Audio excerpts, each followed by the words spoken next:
제시는 1988년생으로 본명은 제시카 현주호, 한국 이름은 호연주이며 미국에서 태어나고 자랐기 때문에 원어민급의 영어 실력을 가지고 있다고 한다.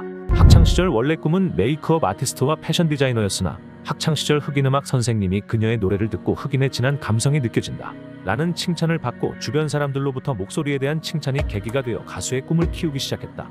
흑인 보컬 트레이너에게 보컬 트레이닝을 받으며 꾸준히 실력을 키우던 중 자신의 실력에 확신을 얻은 그녀는 만 15세의 나이에 가수가 되기 위해 혼자 한국에 들어왔다고 한다. 이후 자신이 작사, 작곡한 오디션곡을 4곳의 기획사에 보냈는데 4곡 모두 제시와 계약하고 싶다고 답이 왔고 고민하던 그녀는 당시 드렁큰 타이거가 소속되어 있던 기획사를 선택해 2004년부터 연습생 생활을 하기 시작했는데 그렇게 2년의 연습생 기간을 끝내며 2005년 제작 비용 8억을 넘기는 앨범을 자신있게 발매했지만 큰 반응을 얻지 못했고 이후 힙합 그룹에 들어갔다가 앨범 발매 직전 같은 그룹 멤버가 음주운전을 한 사실이 드러나 모든 계획을 강제로 취소하게 되었다.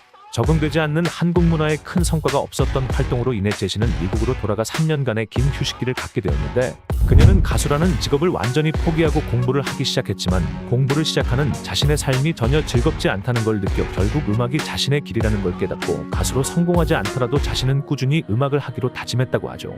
2011년에 한국으로 돌아왔지만 자리를 잡지 못했고 2014년부터 그룹 활동을 다시 시작했지만 큰 반응을 얻지 못했다. 하지만 2015년 언프리티 랩스타에 출연하며 엄청난 인기를 얻게 되었는데 1화부터 분노한 모습을 보여주며 센 언니 포스를 보여주기 시작했다. 가식 없고 할 말 다하는 솔직한 스타일을 보여주며 엄청난 전투력을 보여주기 시작했는데 이런 모습이 걸크러쉬의 모습으로 자리 잡게 되었고 네티즌들 사이에선 이게 힙합이라며 호평을 받았고 최종 2위를 달성하며 큰 인기를 얻게 되었다. 여담으로 욕설 필터링 횟수가 무려 34회로 출연자 중 가장 많았다고 한다.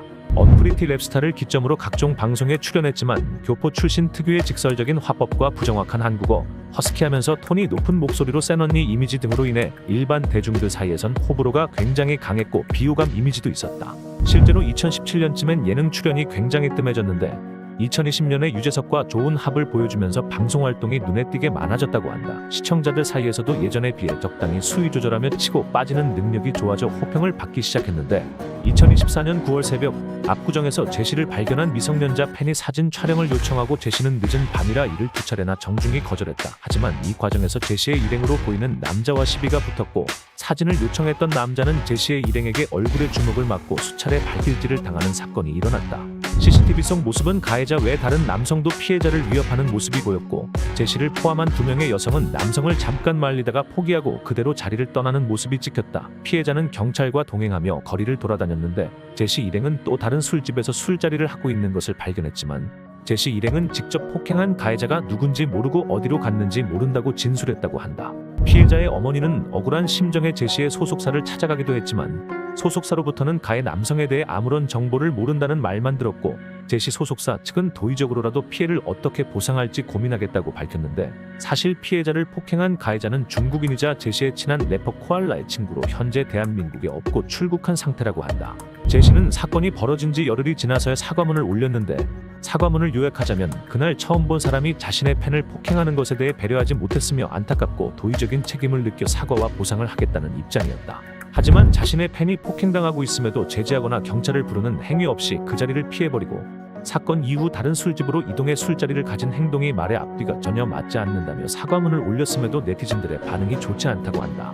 또한 피해자 입장에선 별로 반성하는 것 같지도 않고 사과문 자체가 변명으로 보인다고 하는데 사과문에는 갑자기 나타났다고 기재되어 있지만 피해자가 봤을 땐 처음부터 같이 있었던 일행이었고 처음에 맞고 나서 가해자가 또 다시 때리는데 제시는 가만히 보고만 있었는데 사과문에는 갑자기 어디선가 나타나서 때렸다는 식으로 작성되어 있으니 화가 났다고 하죠. 코알라의 오른팔에는 영어 알파벳 K, 왼팔에는 OS가 크게 그려진 문신을 새겼는데 KOS는 LA 한인 갱단의 약자이기 때문에 일행들이 한인 갱단이 아니냐는 의혹도 제기된 상태라고 하는데 이를 본 한 네티즌이 온라인 커뮤니티에 제시를 범인은 닉죄로 고발했다는 인증글이 올라왔다고 하죠.